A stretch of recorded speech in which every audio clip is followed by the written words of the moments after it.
Hello everyone, welcome to my channel Jaiswal Coaching.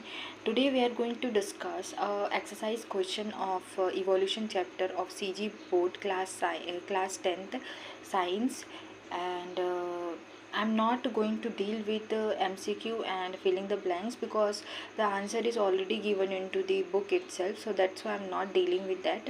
I'm going to start with the third question. So first of all I'm going to explain this, and I have written all the answer into the next page. So first of all we should know the what the third question is going to explain us, right? So third question says there are different types of bacteria growing in our intestine. हमारे intestine में बहुत प्रकार के bacteria grow होते हैं, है ना. They are capable of reproducing mainly asexually very fast about once every 20 minute. उनके पास कैपेबिलिटी होता है रिप्रोडक्शन करने का.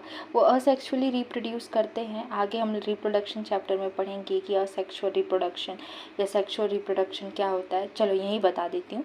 सेक्सुअल रिप्रोडक्शन में क्या, 2 पार्टनर की ज़रूरत पड़ेगी, लेकिन असेक्सुअल रिप्रोडक्शन में सिर्फ एक ही इंडिविजुअल से बहुत सारे ऑर्गेनिज्म बनेंगे. तो क्या है, बैक्टीरिया. तो बैक्टीरिया हर 20 मिनट में अपने आप को रिप्रोड्यूस कर सकता है, बहुत ज़्यादा ग्रो कर सकता है. During reproduction variation emerge and some of this variation are heritable, है ना. तो रिप्रोडक्शन के दौरान वेरिएशन आता है, और वही वेरिएशन मतलब उनके कैरेक्टर में चेंजेस आएगा. तो पीढ़ी दर पीढ़ी जो है वो उनके जो कैरेक्टर है वो और ज़्यादा इन्हेंस हो जाएगा, है ना. उनमें और बेनिफिशियल चीज़ें आ जाएंगी, जो कि जनरेशन टू नेक्स्ट एक जनरेशन से दूसरे जनरेशन पास होगा. Due to this we find variation in population of bacteria growing in our intestine. यही वेरिएशन के कारण वो हमारे इंटेस्टाइन में या ह्यूमन इंटेस्टाइन में रह पाते हैं. This is how they involve very fast. इसीलिए वैसे ही ये बहुत जल्दी फास्ट इन्वॉल्व हो जाते हैं. We often consume antibiotic. हम एंटीबायोटिक भी खाते हैं इसे किल करने के लिए, लेकिन कुछ बैक्टीरिया जो है मर जाते हैं, लेकिन कुछ रह जाते हैं. क्यों? क्योंकि उनके अंदर में एंटीबायोटिक को झेलने की क्षमता है ना. This is simply because of the variation. ये क्यों हुआ? क्योंकि उनमें वेरिएशन आया था. उस वेरिएशन में उनको क्या मिला था? वरदान स्वरूप कि वो इस एंटीबायोटिक को झेल पाएंगे, मतलब कुछ भी उनके तकलीफ आए वो झेल पाएंगे और वो जिंदा रह पाएंगे. Bacterial types on which antibiotic have no effect are said to be antibiotic resistance. ठीक है, तो क्या को एंटीबायोटिक रेसिस्टेंस बोलेंगे?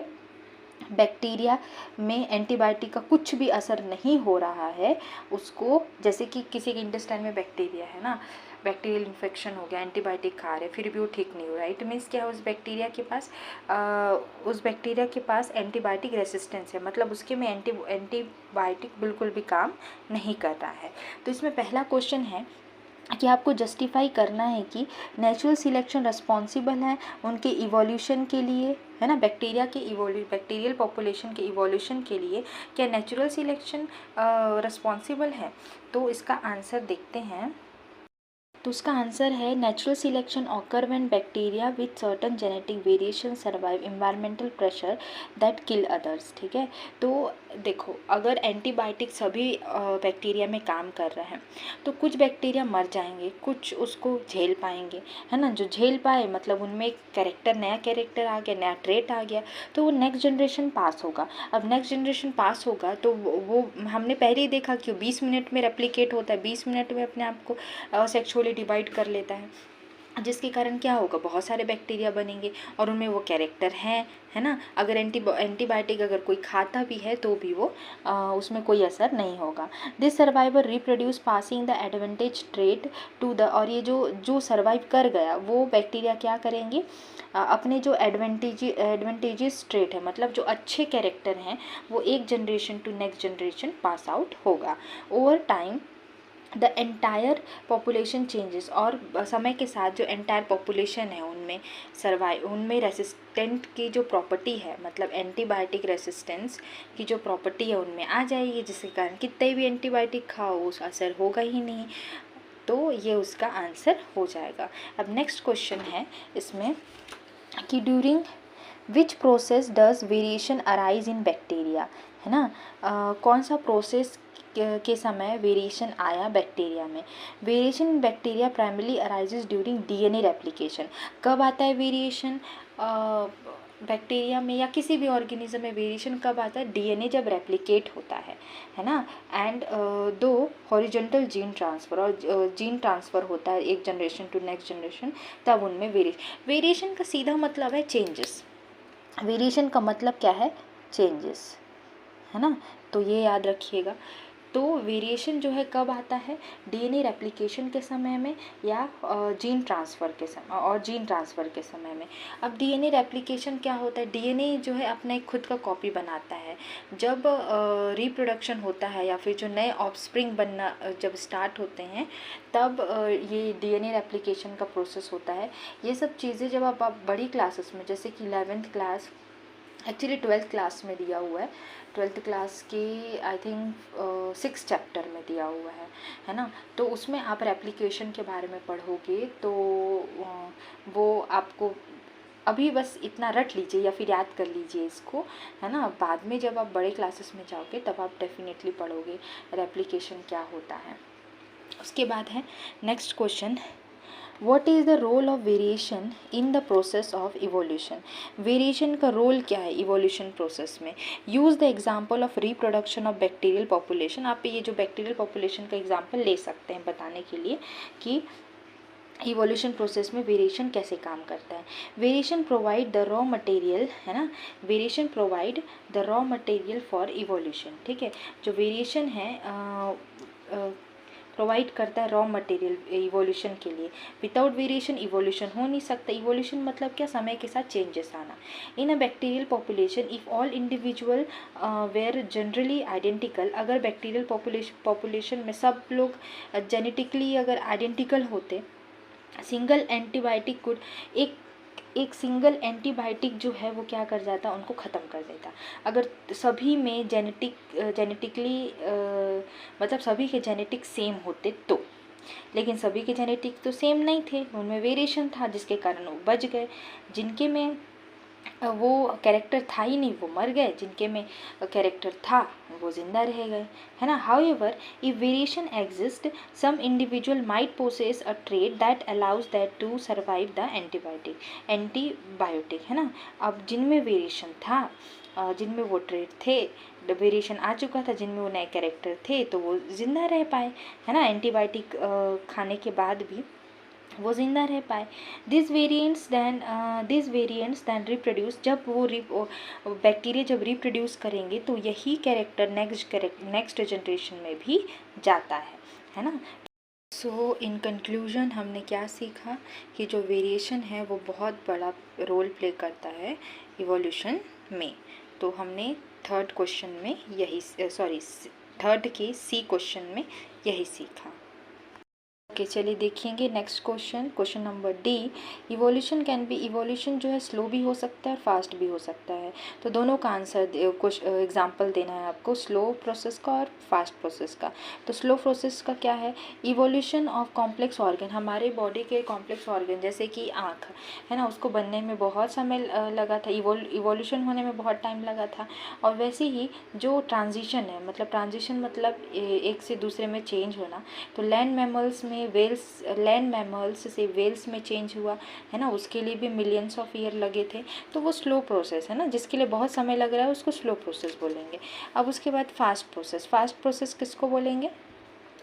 The development of antibiotic resistance, है ना। जो बैक्टीरिया हम थोड़ी देर पहले पढ़े कि जो बैक्टीरिया में 20 मिनट में असेक्सुअल रिप्रोडक्शन हो रहा था, इट मीन्स उनके में रेसिस्टिविटी कितना जल्दी ट्रांसफ़र हो रहा था एक जनरेशन टू नेक्स्ट जनरेशन, है ना। तो बैक्टीरिया में हमने पढ़ा कि जो रेसिस्टेंस है उनके में बहुत जल्दी आ जाता है, और पेस्टिसाइड रेसिस्टेंस, और कुछ जैसे कीड़े होते हैं जो कि खेत में जो पौधे होते हैं उनको नष्ट करते हैं, तो उसके लिए पेस्टिसाइड डाला जाता है। तो वो कीड़े जो है अपने आप में रेसिस्टिविटी ले आते हैं और उसको नेक्स्ट जनरेशन में ट्रांसफ़र करते हैं। तो उनके जो आने वाले ऑफस्प्रिंग है उनको भी कोई नुकसान नहीं होता। पेस्टिसाइड आप कितना भी डालो, पेस्टिसाइड किसको बोलेंगे?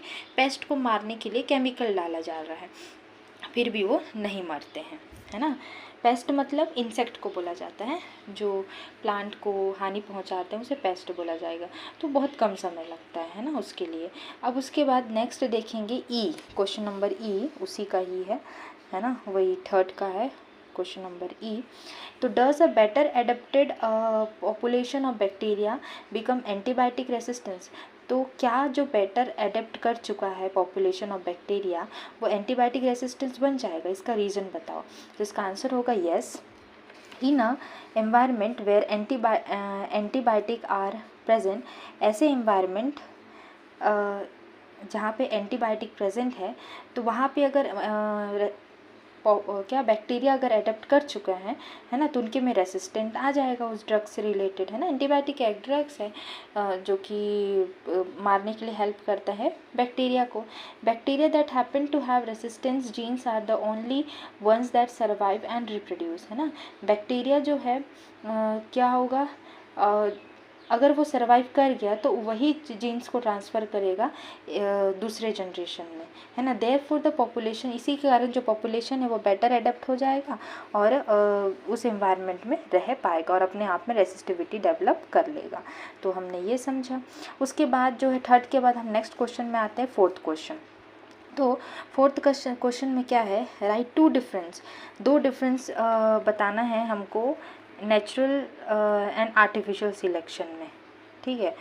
तो नेचुरल सिलेक्शन में क्या होगा, ड्राइविंग फोर्स क्या होता है नेचुरल सिलेक्शन में, कौन काम करवाता है, एनवायरनमेंट और नेचर। और आर्टिफिशियल सिलेक्शन में ह्यूमंस का काम होता है। मतलब अगर हम लोगों को कोई स्पेसिफिक कैरेक्टर चाहिए कोई ऑर्गेनिज्म में, तो हम लोग उसके में कैरेक्टर चेंज करें। जैसे कि हम जर्सी गाय, है ना, इंसानों का ही बनाए, ब्रीड किया हुआ वाला, इंसानों के द्वारा ही ब्रीड किया वाला है ना। तो हम लोग अपने फ़ायदे के लिए किसी ऑर्गेनिज्म में चेंजेस लाते, किसी ऑर्गेनिज्म के कैरेक्टर में चेंजेस लाते, उसे आर्टिफिशियल सिलेक्शन बोलेंगे। और इसका जो पर्पस है, नेचुरल सिलेक्शन का पर्पस क्या है, सर्वाइवल और रिप्रोडक्शन सक्सेस, है ना, वो जिंदा रह पाते हैं और उनके में रिप्रोडक्शन हो पाता है।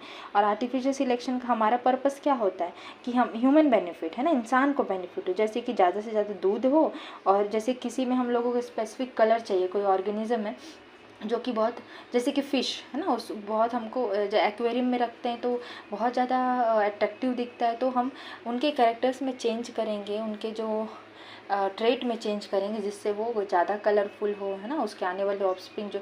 अच्छा, एक बात याद कर लीजिए कि जैसे कि अगर कोई ऑर्गेनिज्म पैदा हो चुका है ना, वो बर्थ हो चुका है, अब बर्थ होने के बाद उसके में कोई भी चेंजेस नहीं आ सकता। बर्थ से पहले ही उसके सेल में या उसके कैरेक्टर में चेंज करना है, मतलब उसके बिफोर बर्थ हम लोग उसके में क्या कर सकते हैं, चेंजेस कर सकते, नहीं तो हम उसमें चेंजेस नहीं कर सकते। नेक्स्ट क्वेश्चन है question number fifth, what do we come to know from the theory of evolution as propose by Darwin and Wallace. जो डार्विन है और वेलेस के द्वारा थ्योरी ऑफ इवोल्यूशन प्रपोज किया गया, तो उससे हमको क्या जानने को मिला, है ना। Their theory teaches us that the all species descend from common ancestor. मतलब हमको उस थ्योरी से क्या जानने को मिला कि जितने भी स्पीसीज़ हैं वो एक कॉमन एंसेस्टर से बने हुए हैं, and that the main mechanism for change over time is natural selection. उनमें भी जो भी चेंजेस आया वो नेचुरल सिलेक्शन के कारण आया चेंजेस। मैंने नेचुरल सिलेक्शन अच्छे से समझाया है, तो आप पिछला वीडियो देख सकते हैं। Where individual with trait best suited to the environment are more likely to survive and reproduce. ऐसे इंडिविजुअल जिनके पास ऐसे ट्रेट्स हैं या ऐसे कैरेक्टर हैं जिससे वो एनवायरनमेंट में ज़िंदा रह सकें, वो सर्वाइव कर जाते हैं और रिप्रोड्यूस करते हैं। उसके बाद है नेक्स्ट क्वेश्चन। नेक्स्ट क्वेश्चन में है, what are the main point of the theory of evolution of organism. इसका आंसर है ओवर प्रोडक्शन, है ना। Theory of evolution of organism का मेन पॉइंट क्या है, पहला है ओवर प्रोडक्शन। ऑर्गेनिज्म जो है वो ज़्यादा से ज़्यादा ऑफस्प्रिंग प्रोड्यूस करते हैं, ताकि उसमें से अगर बच्चे भी तो मतलब कुछ तो बच्चे एटलीस्ट, है ना, आगे जनरेशन के लिए। उसके बाद वेरिएशन, उनके में हर इंडिविजुअल में मतलब जैसे पॉपुलेशन आगे बढ़ते जाता है उनके में वेरिएशन आता है। और तीसरा है स्ट्रगल फॉर एग्जिस्टेंस, है ना, वो ज़िंदा रहने के लिए स्ट्रगल करते हैं, ऐसे वो ऑर्गेनिज्म compete करते हैं ताकि वो ज़िंदा रह पाए। ये इससे ज़्यादा अगर पॉइंट चाहिए तो पिछला वीडियो देखिएगा, उसमें ज़्यादा पॉइंट्स दिए हुए हैं, तो मैंने सिर्फ 3 ही पॉइंट्स लिखे हैं। क्वेश्चन नंबर 7 में what is the role of selection and adaptation in the process of evolution. Selection और एडेप्टेशन का क्या रोल होता है इवोल्यूशन प्रोसेस में, है ना। Selection act as a filter that decides which trait are passed on adaptation, sorry on होगा, हाँ। Selection act as a filter, selection जो है वो फिल्टर की तरह काम करेगा और वो डिसाइड करेगा कि कौन सा कैरेक्टर जो आगे पास ऑन होना है। और adaptation is the end result, और एडेप्टेशन क्या एक रिजल्ट है ना। जब by which a population becomes better suited in its habitats, अगर कोई ऑर्गेनिज्म जो है वो सर्वाइव कर गया उस एनवायरनमेंट में तो उसको एडेप्टेशन बोलेंगे। Together they drive the directional change in the species, और दोनों सिलेक्शन एडेप्टेशन के कारण स्पीसीज में चेंजेस आता है। क्वेश्चन नंबर 8 में ऑब्जर्व द फिगर, आपको फिगर को ऑब्जर्व करना है और रिप्रेजेंट करना है होमोलोगस और एनालोगस कैरेक्टर को। तो आप आंसर को जस्टिफाई भी कीजिए, है ना। आप अपने बुक में देख लीजिएगा या फिर मैं इसके बाद दिखा दूंगी। तो आंसर पहले देखते हैं। All this structure are modified leaves, जितने भी स्ट्रक्चर है ना वो मॉडिफाइड लीव्स हैं और वो अलग दिखते हैं, है ना, लेकिन जो look different and perform different function, अलग अलग फंक्शन परफॉर्म करते हैं, है ना। दे शेयर अ कॉमन ओरिजिन, वो कॉमन ओरिजिन से उनके जो ओरिजिन है वो कॉमन है ना, और स्ट्रक्चरल ओरिजिन है, बेसिक स्ट्रक्चरल डिज़ाइन है इनके, ठीक है। तो ये कैसे काम करते हैं, ये जो है अलग अलग फंक्शन परफॉर्म करते हैं पर इनके जो ओरिजिन है वो सेम है। तो ये आपकी जिम्मेदारी है, ये होमोलोगस है कि एनालोगस, आप बताएंगे अभी, है ना, कि जो जिसकी ओरिजिन सेम होती है और जिसके जो फंक्शन है वो अलग अलग होते हैं, तो वो एनालोगस बोलते हैं या होमोलोगस बोलते हैं, उसको आप बताएंगे। मैं उसके पहले वीडियोज़ है ना उसमें मैं बता चुकी हूँ। तो थोड़ा सा वो पिक्चर देख लेते हैं, बुक के पिक्चर्स। ये देखिए, ये पिक्चर्स हैं, ये लीफ के अलग अलग प्रकार के लीफ के फ़ोटोज़ दिए हुए हैं। उसमें आपको बताना है कि कौन होमोलोगस है कि एनालोगस कैरेक्टर शो कर रहे हैं। अब नेक्स्ट क्वेश्चन देखते हैं, क्वेश्चन नंबर 9। क्वेश्चन नंबर 9 में भी आपको ब्रांच को ऑब्जर्व करना है, जो बुक में दिया हुआ है, एक ब्रांच ट्री दिया हुआ है इवोल्यूशन का, तो उसको देख के आपको क्वेश्चन के आंसर देने हैं। तो इसके हिसाब से आपको फिगर को देख के जो क्लोजेस्ट रिलेशनशिप है ह्यूमन का वो बताना है। तो इसका आंसर हो जाएगा, according to the diagram the chimpanzee is the closest relative of human, है ना। डायग्राम के हिसाब से जो चिंपांजी है वो क्लोजेस्ट रिलेटिव होगा ह्यूमन का, क्योंकि वो एक रिसेंट मतलब they share the most recent common branching point, और जो ब्रांचिंग पॉइंट है ह्यूमन और चिंपांजी का बहुत सेम है, तो इसीलिए वो एकदम नज़दीक के रिलेटिव होंगे ह्यूमंस के, ठीक है। फिर नेक्स्ट क्वेश्चन है, right the names of 2 organism by observing the figure. दो ऑर्गेनिज्म के नाम बताओ ये फिगर को ऑब्जर्व करके, दैट शो मैक्सिमम सिमिलैरिटी, जो मैक्सिमम सिमिलैरिटी दिखाते हो, है ना। Right the names of 2 organism that show maximum difference, और जो सिमिलैरिटीज़ दिखाते हैं 2 ऑर्गेनिज्म के नाम लिखना है, और जो डिफरेंस भी दिखाते हैं वैसे ऑर्गेनिज्म के भी नाम लिखना है। तो मैक्सिमम सिमिलैरिटी किस में देखने को मिला, ह्यूमन और चिंपांजी में देखने को मिला, है ना। और साथ ही साथ माउस और रैट में भी, है ना, वो रीसेंट कॉमन एंसेस्टर हैं। और मैक्सिमम डिफरेंस किस में देखने को मिला, प्लेटिपस और any of the other mammals. Platypus भी क्या है, एक मैमल है, और बाकी अदर मैमल्स जैसे कि ह्यूमन और डॉग्स, इसमें तो बहुत डिफरेंस है, मैमल्स हैं और बहुत ज़्यादा डिफरेंस है। शो द मैक्सिमम डिफरेंस, ये बहुत ज़्यादा डिफरेंस शो करते हैं बिकॉज ये डाइवर्ट हो गए, जब इवोल्यूशन हो रहा था तो ये दूसरे पाथ में चले गए, जिसके कारण क्या होगा, प्लेटिपस बहुत अलग दिखता है ह्यूमन और डॉग्स या फिर जितने भी मैमल्स हैं उनसे। तो आई होप कि इतना समझ में आ गया होगा। अब नेक्स्ट क्वेश्चन देखते हैं। नेक्स्ट क्वेश्चन में क्या बोला गया है, what do you understand from the figure about evolution of organism. Evolution of organism के बारे में आपने क्या जाना है इस फिगर को देख के, तो उसका डिस्क्रिप्शन दो, इस आंसर को इलेबोरेट करो। तो पहला है इसका पॉइंट इस आंसर का कि evolution is a branching process where different species diverge from common ancestor. Evolution एक ब्रांचिंग प्रोसेस है जिसमें अलग अलग स्पीसीज जो है वो डाइवर्ज हो जाते हैं, एक कॉमन एंसेस्टर होता है, एक से होके बहुत सारे होंगे अलग अलग प्रकार के। The closer the branch or a mode between two species, the more closely related they are genetically. अगर जो जितने पास है उनके जेनेटिक्स उतने सेम होंगे. All the organism shown share a single common ancestor. जितने भी ऑर्गेनिज्म हैं वो एक कॉमन एंसेस्टर को शो करते हैं, but they have evolve unique trait over time to time. लेकिन उनके अंदर में यूनिक ट्रेट, अलग अलग कैरेक्टर आने लगे समय के अनुसार, है ना. तो इतना हमने समझा और ये चैप्टर कंप्लीट होता है. और this are the question and answer, these are the answer of the questions which I have given. If you have any doubt then let me know into the comment section. और अच्छे से पढ़िए, अच्छे से समझ के पढ़िए. अगर कुछ और डाउट होगा तो पूछिए, और कहीं के और नोट्स चाहिए तो भी बताइए, मैं प्रोवाइड करने की कोशिश करूँगी. Okay, bye, have a great day.